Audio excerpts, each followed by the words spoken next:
So then, officially, this is the beginning of Esoteric Astrology Adventure 126C, page 496. And DK is summarizing what he has attempted to do in this section on the science of triangles. He's called these triangles living, moving, focusing, and transmitting light triangles. A great subjective triangular relationship underlying all that seems to be working out within the square. So I've pointed out certain relations between the various constellations, the esoteric planets, not so much the hierarchical planets, and our Earth. I've shifted the approach of the astrological student away from the world of tangible happenings. Well, I suppose after reading esoteric astrology, we tend to have a shift in values concerning what is most important. Are tangible happenings, precipitated events, and personal characteristics the most important things? Or are the world of conditioning energies controlling incentives? They control our progress. We see a vision and we have the desire to move towards them. Taurus being the sign of incentive and causes. Controlling incentives, desires, impulses from above, and causes from above and below, and have thus laid down the basis of an inner esoteric astrology which must govern this ancient science in the future. Well, maybe all esoteric astrology is inner from that perspective, or is there an outer esoteric astrology and an inner? Well, I'm sure the great astrologers in the hierarchical department of astrology have, compared to what we know about esoteric astrology, an inner astrological science. I have emphasized in your consciousness the web of light and energy, which is the recipient of zodiacal and other extra-systemic forces, and I have pointed to the first dim outline of the astrology of the soul and of the unfolding consciousness of man. We're really nowhere near being able to set up charts with triangles and crosses which would reveal the astrology of the soul, but we can come closer, as I've said, to revealing the astrology which sheds light upon the working of the soul within the personality. Anyway, the first dim outline of the astrology of the soul is emerging, and I do expect it's going to be fascinating to consider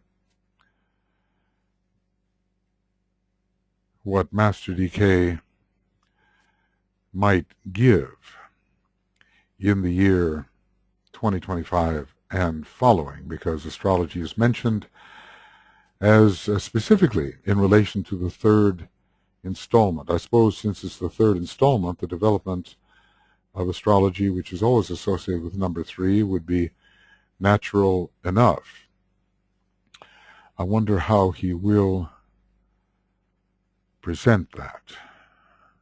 I've sometimes joked, you know, they have these voice recognition programs. They have this dragon, naturally speaking. I couldn't help but think that it should be dragon of wisdom, naturally speaking, and that Master DK could have his own electronic apparatus to speak directly into voice recognition software, which by that time might be extremely sophisticated. But I do think all the editorial function is not something that would be economical for him to undertake, and he would need, you know, the editorial staff of the Arcane School and the Lucis Trust must have been tremendously busy making sure that these books were presented in the best way and with the best punctuation and the correct spelling and so forth. None of that would have been Master DK's province. I have presented to you some esoteric facts which must, for a while at least, remain hypotheses and theories to the average astrologer, and probably, this is where the joke comes in, occasionally he makes a joke. You know, Master DK has, it seems, a dry sense of humor at times, and probably an unwelcome ones at that. Remain hypotheses and probably unwelcome ones at that. Well, these will have to remain for us hypotheses and theories until we can somehow prove and justify what he has said. He keeps telling us, you know, he's certain, indeed, that he is conveying the truth, and that if we follow it out, do the proper research, much of which will be statistical and so forth, that we will be in a position to confirm his statements. And of course, we have to work inwardly, meditatively, and in our various astrological practices with his suggestions, and confirmation will follow. I have made statements which are of necessity revolutionary in nature. Well, if he's going to really present the esoteric astrology of the future, there must be a revolution. He's really been Uranian here, you know, MDK in a Uranian function. He's turned everything upside down in a way, and even with the fundamental shift in emphasis between the sun sign and the rising sign. Conventional astrology considers the sun sign more important than the rising sign, and this matter is entirely reversed in esoteric astrology. So I've made statements which are of necessity revolutionary in nature and therefore disturbing. You know, because we all are disturbed when something we think we know, a system we think we know, is unsettled. If not apparently untrue, or based on premises which deny all that the modern astrologer has worked out, and here's the point, and hitherto held dear. Well, we're always going to hold certain things dear, and when a greater point of view comes along, we will resent it. A greater point of view comes, we often resent the intrusion. So I'm sure there are many people who picked up esoteric astrology and just said, well, it's not astrology as I know it, and I put it down because I can't do anything with this. But they would say, but after years and years of pondering on esoteric astrology, you know, the greater pattern, which is disruptive to the lesser pattern, will sink in and condition the way we view the world, and from that perspective we will be greatly illumined. So in this connection, two of these ideas are basic where the astrology of the soul is concerned. The reversal of the wheel of the disciple upon the wheel of the life, by means of which his progress becomes anti-clockwise, right, instead of clockwise. So that's fundamental, and it means that we respond to the signs and constellations in a new way. And from a subdiaphragmatic response, we move to a superdiaphragmatic response. We respond to the signs through our higher centers rather than lower centers, and that's always possible. So we respond to the astrological energies from our higher centers rather than from our lower centers. And this this tends to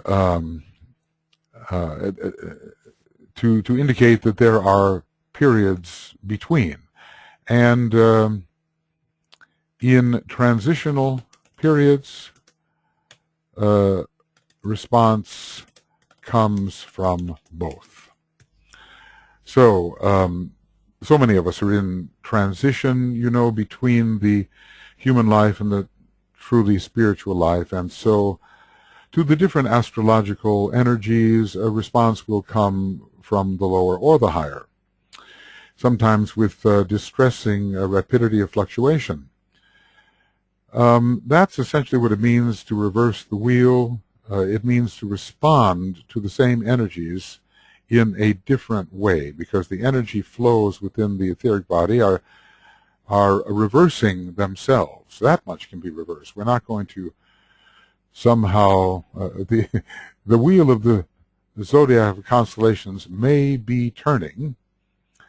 There are hints about that, but it's not suddenly going to turn in the different direction. Man is not going to control those stars and constellations, but his response will involve a different direction of etheric energy flows. So anyway, to make it simple, let's make sure we keep our response as super diaphragmatic as possible. In other words, the heart, the throat, the ajna, and the head center, rather than initially the solar plexus and the sacral center, and later there will be a very spiritual base of the spine center response. The other factor is, so in this connection, two of these ideas are basic, where the astrology of the soul is concerned, or at least the astrology of the soul within the personality, taking the soul as a real factor and looking for its working out within the personality rather than rejecting it, the way well-established habit patterns tend to do. So reversal of the wheel is one of these basic ideas, and the other basic idea is the influence of the rising sign, which is held by the esoteric astrologer to indicate soul possibility and direction. Soul possibility and direction versus the personality opportunity, and I would say more in the realm of conventional circumstance offered by the nature of the vehicles of the vehicle of response. So what really is our soul possibility or direction? We can collect some of the highest mantrams or keynotes connected with our rising sign and see whether in some way we are fulfilling these indications. There can, people can think of themselves very much in terms of their sun sign. They say, well, what sign are you? And they'll say, well, I'm a this, and the this will be their sun sign. And rarely do they answer in terms of the sign of their rising sign. That is the way they should answer, really, if they are spiritually oriented. But it will take some retraining.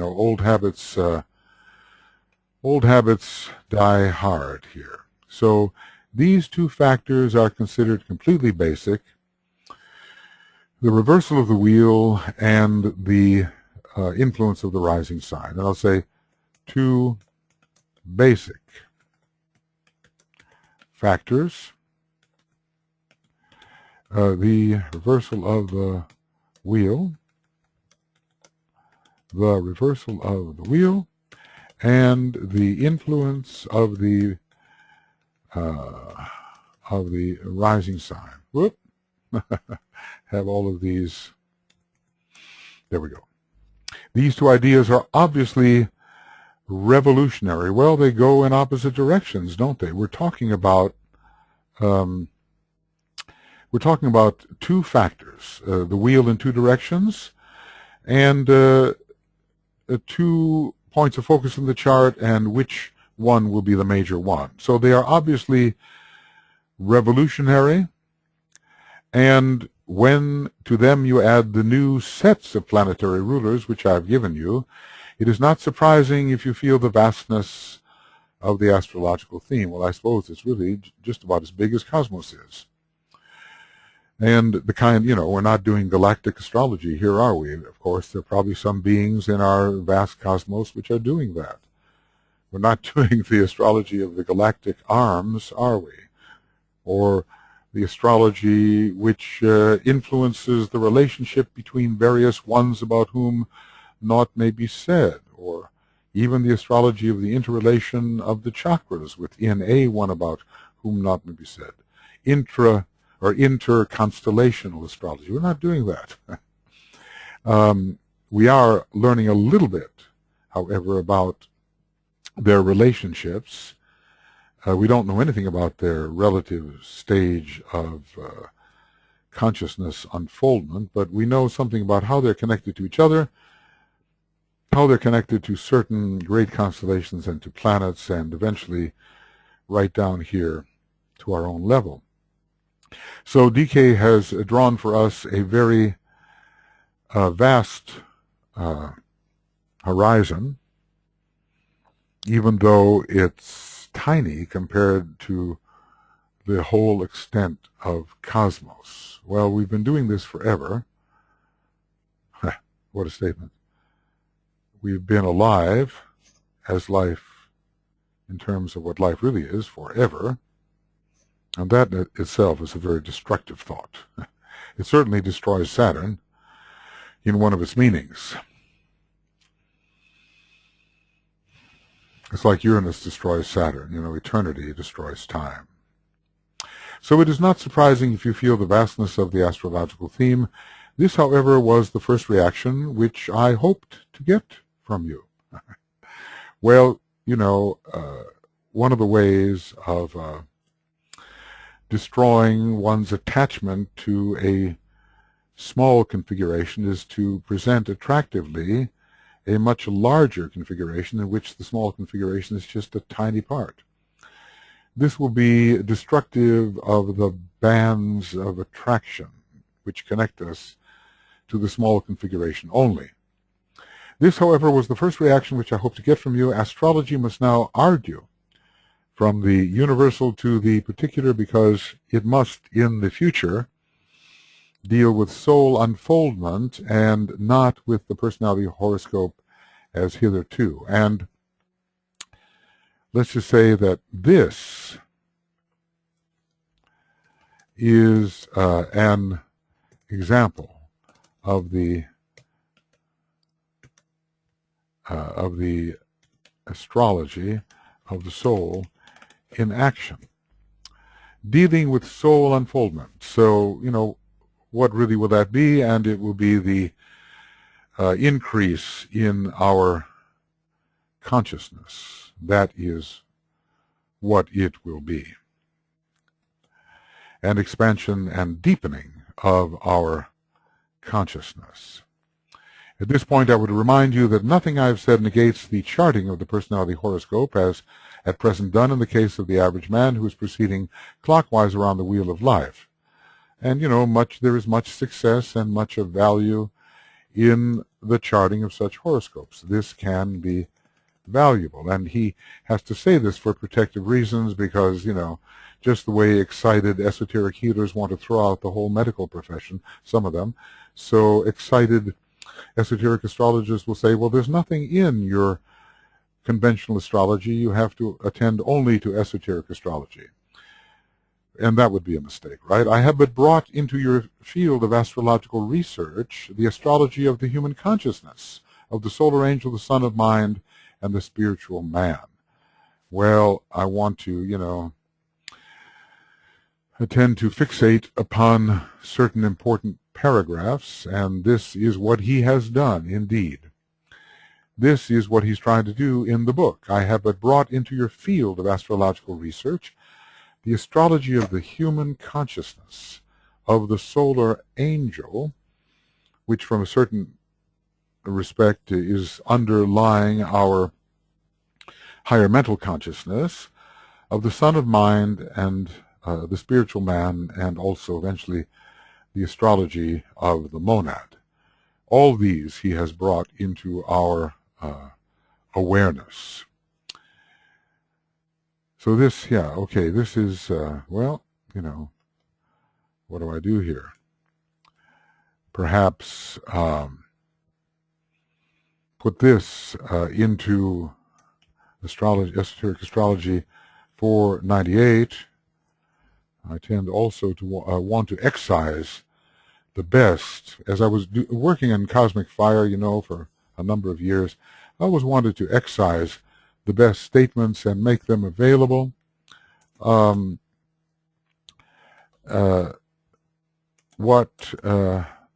Master DK has done in giving us esoteric astrology. And then I'll just make that I guess I'm right there in the Alice Bailey extracts. I have brought into your field of astrological research the astrology of the human consciousness. This is the most important. How is our consciousness really changing? The outer form we see changing all the time, and as that outer form changes, is the consciousness changing, or are we, as an old person of 80 years old, in the same limited state of consciousness that we were when we were 20? So obviously the change has to occur. The interaction, the magical interaction between we who are so often the shadow and the overshadowing solar angel, finding ourselves as the son of mind, finding ourselves as the true spiritual man, and learning how to advance as the true spiritual man by using astrological knowledge. This is what has to be done. And this is what he has given us the opportunity to do. All right, then. We have been looking at what Master DK has said he has done. This is all in the nature of a summary. Summaries are very important because they bring before our mind the most salient points. Basically, he said he has hoped to shock us somewhat. He didn't use that word, but he's hoped to get this reaction from us where we feel the vastness of the astrological theme. And in feeling this vastness, perhaps develop a little bit of, what can I put down here? Develop a little astrological,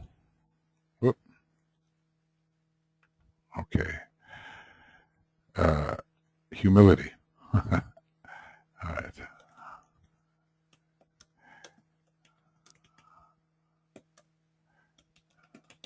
That's what we need, an adjusted sense of right proportion. And he accepts the normal horoscope as having its place, of course. In the latter part of this century, what I have to give you will be demonstrated to be true. Perhaps among the disciples and aspirants with whom we work, there is this sense of the demonstration of the truth. This will happen where disciples and highly developed aspirants and initiates are concerned.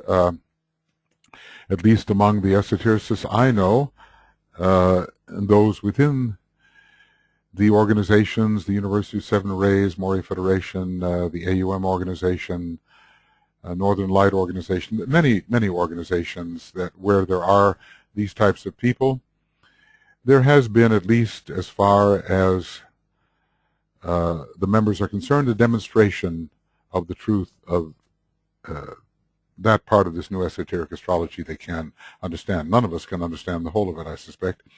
The old exoteric astrology will still persist and prove its usefulness where the average man is in question, focused in his personality life and oriented towards the material world. And I know some people trying to present the new astrology. Some try to present the new astrology, but find that many are not ready for it and want the more exoteric presentation because it relates to them. All right, well, much progress towards right understanding of astrology will come later, when certain new meditations on the 12 signs of the zodiac are made available. Well, there are perhaps a few of these published now. Few may be now published, but maybe there are more to come. Much progress towards right understanding of astrology will come later when certain new meditations on the 12 signs of the zodiac are made available. DK gave to the disciples degree, the members of the disciples degree in the old arcane school setup, certain meditations, he called them zodiacal meditations. They seem to relate more to the first three signs and not to any others, and maybe that's how he intends to do it, to relate to the first three signs, and then later when he starts in 2025 and beyond, to give out the next 9 signs. When the world again settles down to calmer living, has it really, and conditions are adjusted to a more stable rhythm, these new meditations can form a potent source of usefulness in brightening the web of life and in producing more effective spiritual living among men. So, as far as I know,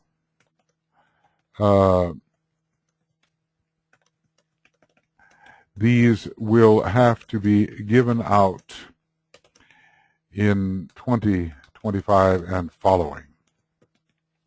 But we do have a few we can work with, maybe some of the most important, because we have those relating to the 3 signs of the higher interlude. The problem of all disciples remains the same. This is to live simultaneously the acutely sensitive inner life of the pilgrim upon the path of life, of a human being in the world of human events, to live the group life of the pledged disciple and the mass life of humanity, to fulfill his own spiritual destiny through the medium of a controlled personality, and at the same time to participate fully in the life of humanity upon earth. And this is no easy task, and thus we become, on this planet, adjudicators between the pairs of opposites. And how do we spell that word? Adjudicators between the pairs of opposites. We have completed what I felt possible to communicate anent the science of triangles. Well, I've been studying it for a long time, but never adequately, and maybe that's the case with others, and having in these last several days forced myself to move through this section of the book, approximately 90 pages, and a bit more, have come to a far deeper appreciation of what is here given. And even that is just scratching the surface. So perhaps we will all be able to do this in a deeper way as we advance in our study of esoteric astrology. We have completed what I felt possible to communicate anent the science of triangles, the science which concerns the entire subjective pattern of manifestation, and the significance of which is closely interrelated with the trinity of manifestation. So it's an underlying subjective science. The science of triangles is an underlying subjective, obviously Trinitarian science, which doesn't mean that it has that kind of religious connotation of the Catholic Church necessarily. No. It's something that is far more fundamental than that. Another name for this science is the science of etheric structure or substance. I don't recall ever really reading that. This is another name for the science of triangles. How interesting. So, another name for the science of triangles. That being so, that science deals with life, quality, and appearance in the 3 worlds of divine purpose and will. For that reason, and for that reason, all that I can do in this treatise is to convey to you certain seed thoughts, which at some future date will blossom forth as the basic science of relations. Whenever I see that, I get excited. The science of relations. In some ways, I think it's the most fundamental of all of them. The basic science of relations. So 3 sciences here. Let's list them. We are dealing with 3 sciences, 3 interrelated sciences. The science of triangles, the science of, how is it put here, etheric structure or substance, of etheric structure or substance, and the basic science of relations. Maybe not only between astrological factors, but between any kinds of factors, even though those factors are in a way ruled by the appropriate type of astrology relating to the factors, the basic science of relations. And if we can grasp this, then the interconnectedness of all things will appear before our eyes, and we will see the unity.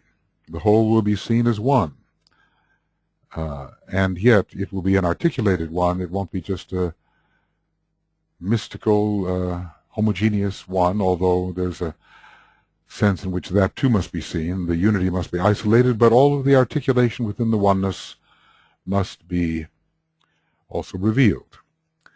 The subjective relation will be both vertical and horizontal, particular and universal, specific and general. So, in this sense, it helps to know exoteric astrology as well as the kind we are now studying. The particulars are also important. With the present mental equipment of humanity, which of course will grow, all that is possible for man is to grasp certain facts and vaguely sense certain intuitive implications and ideas. He can only hold out so much hope for us at this point. And even though there seem to be so many specifics given in a book of this nature, it's just a slight adumbration, just a little painting, a little indication of what the whole picture will be. With the present mental equipment of humanity, all that is possible for man to grasp is to grasp certain facts and vaguely sense certain intuitive implications. Later he will perceive intuitively the underlying structure of ideas and sense the basic synthesis which life itself contains, almost like a mantra. Therefore, beyond what I have given you, you cannot go today. I mean, DK knows what is possible for us, and he's given us a great deal which has to be assimilated. My own estimation of those who have studied these things is that it is very rare indeed to find anyone who has really assimilated this entire book, yet alone Master DK's teaching. Maybe we just can't do that. But we can continue to strive to do that. So we will begin intuitively to perceive the underlying structure of ideas and the basic synthesis which life itself contains. And that's what we are working on, because if the intuition is active, it will reveal exactly what are the interrelations. So what I would tend to say here is that the intuition reveals the great and basic science of relations.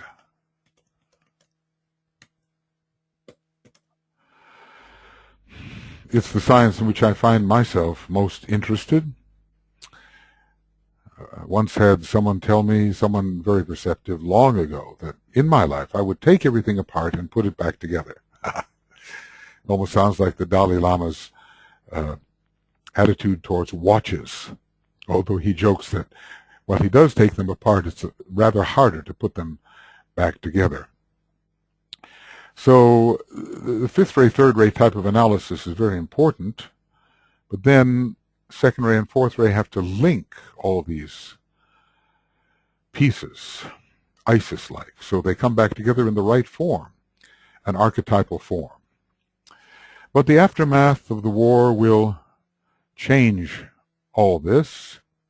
Maybe we will be able to go beyond what is given, using our own faculties. Once there is a measure of nervous release from strain, and once the swing of the world movement has again stabilized, humanity will transcend itself. Well, I don't know that we are there yet. There's been wonderful movements suggesting this type of transcendence. Movements have suggested this type of transcendence, but have we availed ourselves fully? humanity has not yet transcended itself, but among certain types of human beings there has been a great movement towards transcendence. The spiritual values will emerge more clearly. The fact of the inner world will no longer be questioned, as man's increased sensitivity enables him to respond to the higher impression and the inner inspiration. His ability to live the vertical life of the spirit and the horizontal life of relationship will grow with each decade, and this is the value of the cross as a symbol. And when we study the charts of the crosses, we have to think of the synthesis which comes from simultaneously living the vertical and horizontal life. And what we learn about it when we study the crosses, now maybe we've already looked at that, but that's coming later as well, that there are vertical arms to these crosses and horizontal arms. We can also consider them as lying flat and rising to a pyramid. But there are vertical and horizontal arms. Indeed, there are. And we are going to learn how to put these two together as we learn how to fulfill the cross in our own life and achieve the synthesis which leads to a liberation eventually from the compulsions of being a member of the fourth kingdom of nature. Then the relation of life to form, of spirit to body, of the soul to the personality will demonstrate in the realm of quality. And the realm and the quality of the immediate divine aspect, it's not the final divine aspect, but the immediate divine aspect, the Christ consciousness, will emerge in a manner undreamt of today by any of you, even the most advanced thinkers. So the Christ consciousness is a great mystery, that what it truly is and what it can reveal to us.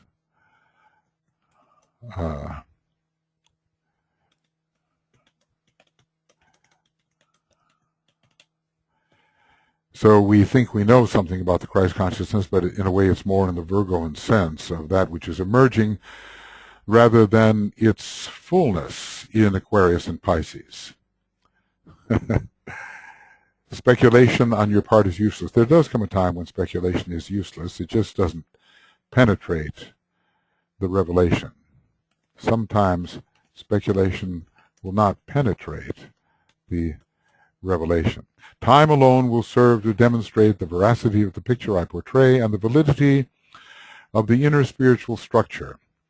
So the masters have to think far ahead as they seed the consciousness of humanity with seeds which cannot be unfolded immediately and which will require nurturing over time. This structure has always been present, but it has been heavily overlaid by the material desires of mankind. We tend to be preoccupied with things we want which are not related to the essential archetypal structure.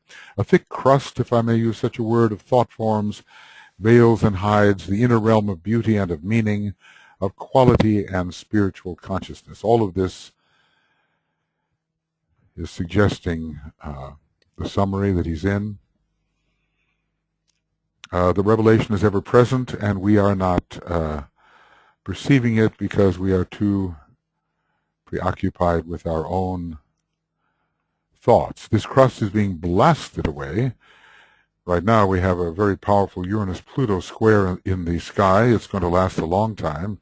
And 7 squares, my friends tell me, sometimes I never study this exactly, but 7 squares, exact squares, atomic energy blasting away. The purpose and the will, the purpose Uranus and the will Pluto. This crust is being blasted away by the present catastrophic condition of the world. So this was leading up to the war and within the war. Men will feel at the close of this present war as if nothing had been left them, and that they are destitute and denuded of all that made life worth living, so dependent have they become upon the so-called high scale of living. We call it the high standard of living. So blasting away our attachment to the high so-called standard. We tend to become preoccupied with material comforts.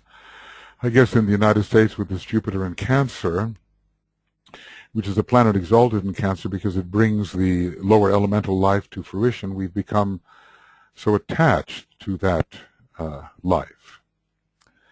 And in many of the Western countries. And if we've been, after the Second World War, destitute and denuded of all that seemed to make life worth living, what will it be in the immediate future? Because my impression is that many of those who are engaged in this kind of attachment will have the things to which they are attached taken from them. But these attitudes will serve as stepping stones to a new life and a better and more simple way of living.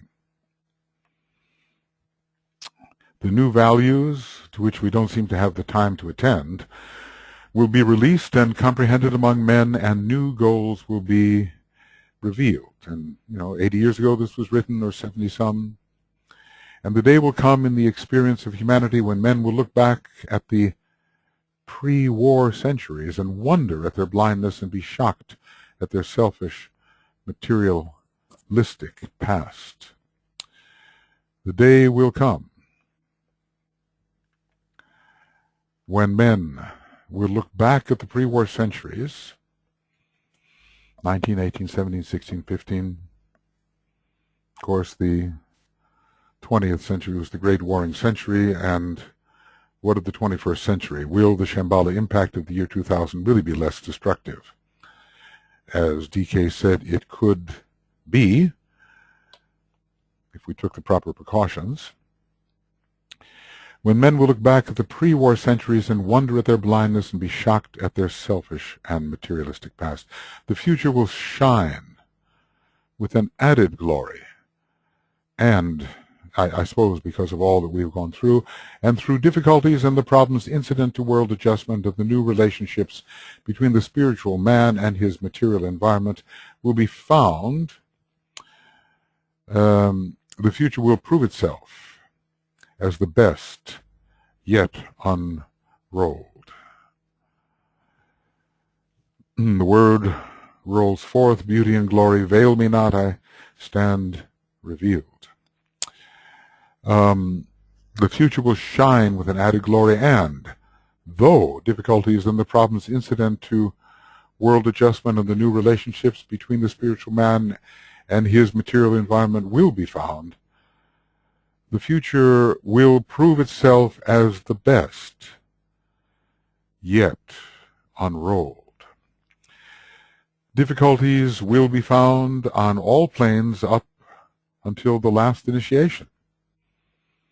It's not a cakewalk, is it?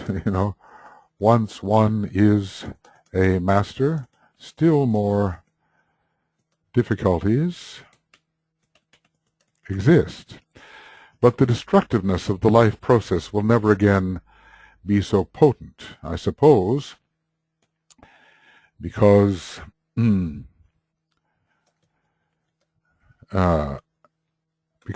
attachment will never again be so strong.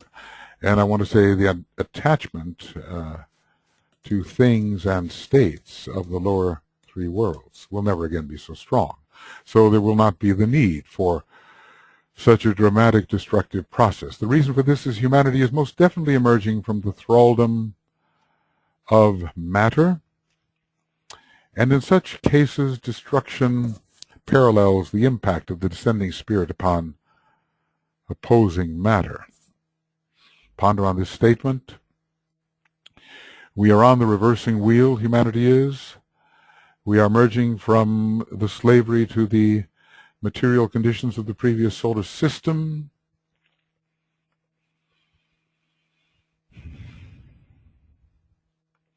And when Spirit helps us disengage from these enthralling situations and conditions, there will be the destruction of those conditions. Spirit is descending through the Shambhala impacts and is assisting with the disengagement. What comes out of Shambhala is purification, destruction, and organization. I often think that if purification can't do its work, destruction must follow. Sometimes, when given certain types of slavery, only destruction will work. The situation is so impossibly different from the archetype that only destruction will follow. So here we have had the great science of triangles. We're going to go into shortly the sacred and the non-sacred planets. This will be actually the end of Esoteric Astrology Adventure number 126C, and whatever page we're on, page 500 or so. Yes, we are that far. Page 500.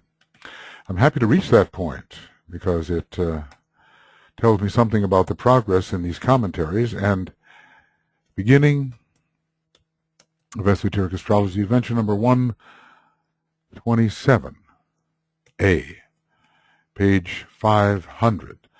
DK promised that he would lead us into abstruse considerations, cosmic considerations, but he has been very successful in showing how even the three great cosmic constellations, and now there's 7 more like those 3, are very connected with the life we consider to be our ordinary life, even down to the chakric level.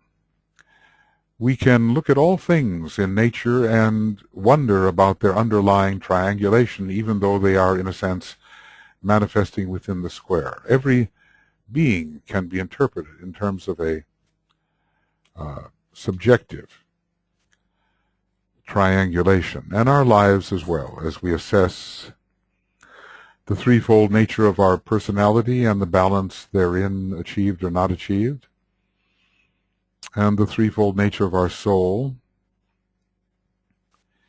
and the 3 tiers of petals of the egoic lotus with which we have to deal as we unfold.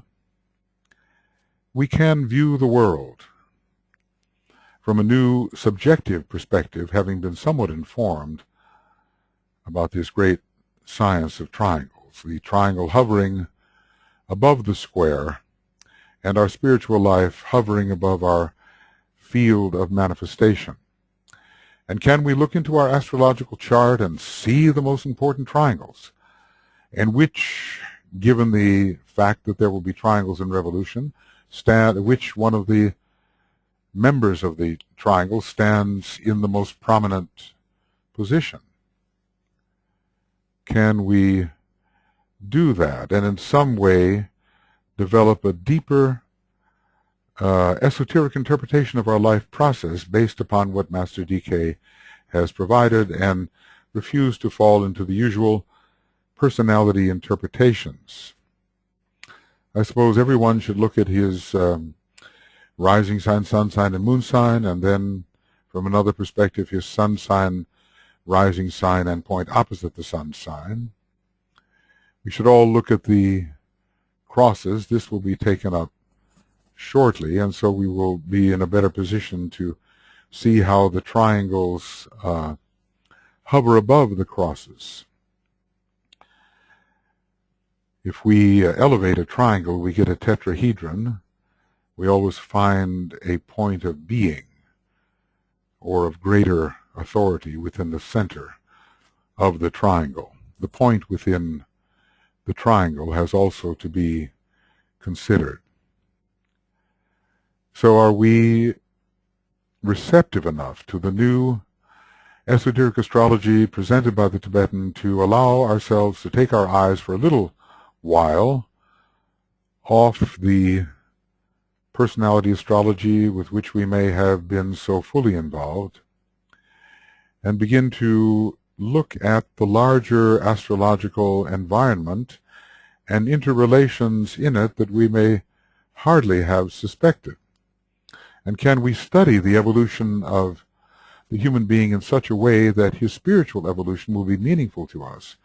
And we will not just be dealing with personality satisfaction, whether the environment has complied in fulfilling our desires and wishes, but instead experience the revelation of where we actually are in a process which only esoteric study will unfold to our understanding. And when we know that something of that process and the different phases of the path and of discipleship, the different types of integration and fusion that we are to pass through, we will find a way to apply this vaster type of information to our process and make our true spiritual process one of correct unfoldment. There's no use trying to be an esoteric astrologer unless one understands something of the soul of the human being and of the interplay between the soul and the normal human being, and of the sequential progress of the man as that interplay proceeds through definite stages, which can be specifically understood and named, and to which specific astrological factors apply. I hope to be doing some sort of program of this nature with the rather voluminous information I've collected on the egoic lotus, from Master DK, and then from extrapolated thoughts based on the information he has given. And I think the best way is not to write about it so much, but to talk it.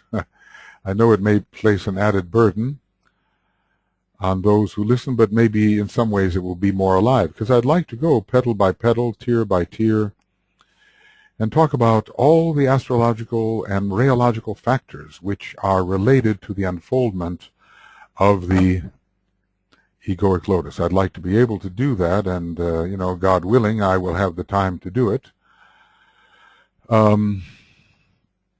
because it will be very related to the whole esoteric astrological study, and thereby,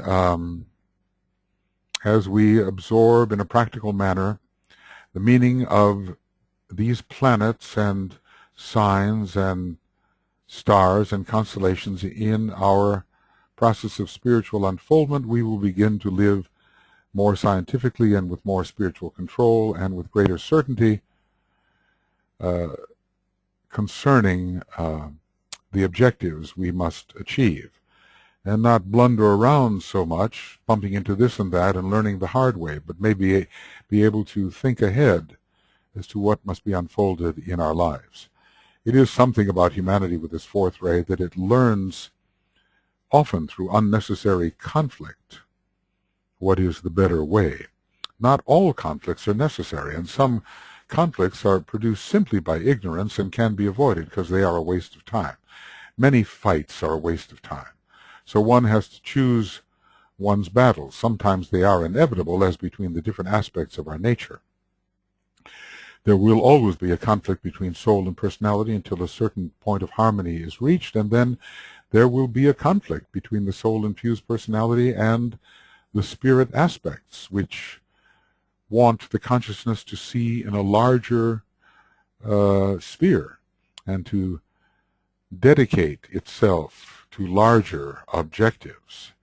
There's always a fight between the will to remain small and the will to enlarge oneself. And some people would say, well, who would fight for that? Obviously, we want to enlarge, but such is the fear on our planet that it seems safer to remain within the small sphere, to expand, than to expand and to deepen. Well, now we have somewhat 500 pages. It's almost like a miracle, 2 years ago and some 4 months, I began this process, And there have been many breaks in between. It's not been continuous. I wish, in a way, it could have been continuous, because there's very much to discuss in Master DK's works.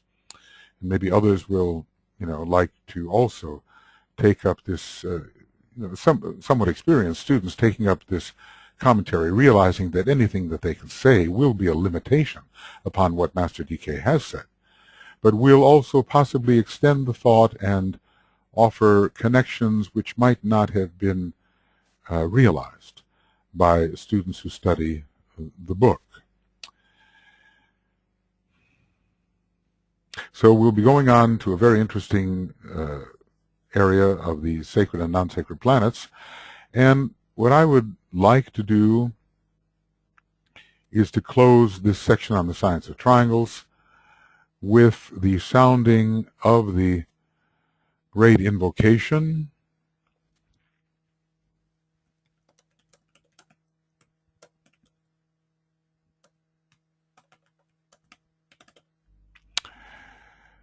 It is our great mantram, the mantram of power and light from Shambhala. It is our greatest means of creating those circumstances which will allow the Christ to reappear and the hierarchy to externalize. So we have to use it wisely, with thought. Master Morya says, even when you take your vitamins, take them with thought, and let there be no mindless repetition of important spiritual thoughts. Let the mind be right there when one is doing these things, repeating important mantrams and words of power.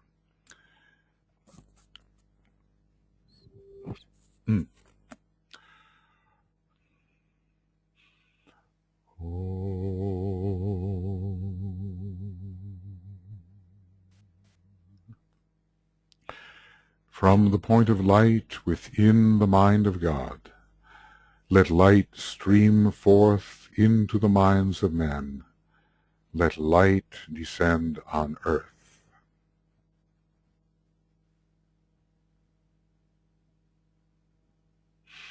From the point of love within the heart of God, let love stream forth into the hearts of men.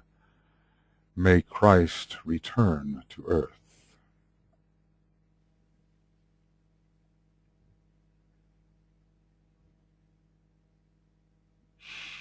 From the center where the will of God is known, let purpose guide the little wills of men, the purpose which the masters know and serve.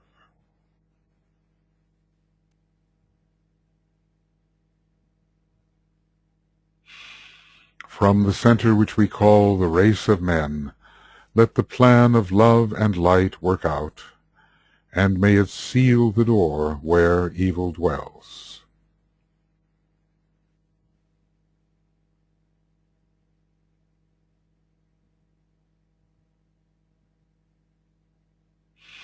Let light and love and power restore the plan on earth.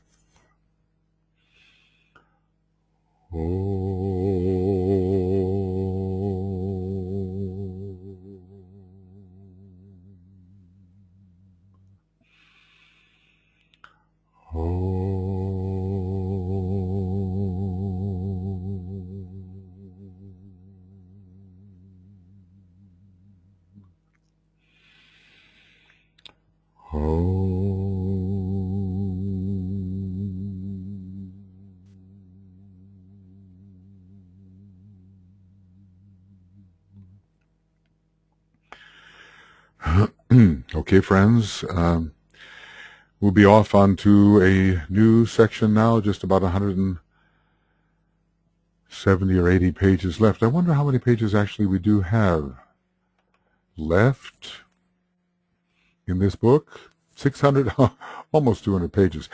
Goes to 695. So about 200 pages, or maybe I can call it 195 pages, just to give solace to myself. I hope that in this summer I'm able to complete quite a bit of this. I don't know. I will persist, moving forward, and then, well, only the brave, I think, will really listen all the way through, and will know how to extract that which is truly useful from that which may be interesting, from that which is erroneous. But when we speculate, and speculation is not always fruitful, but sometimes is, there will be thoughts touched which are either impractical or way beyond the possibility of confirmation, or even misleading, and I hope not. I hope that I've qualified what I've said in such a way that when there are thoughts that may be going off and are a bit erroneous, I've said they may be so. But the broader horizon of consciousness is what we hope to achieve. And that will give a true sense of humility and a true sense of proportion, and will adjust our desire nature so we do not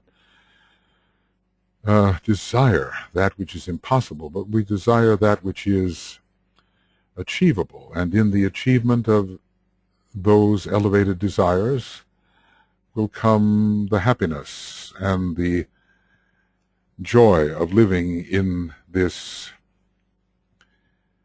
incredible universe, which is an expression of ourselves, or of the one self which we are.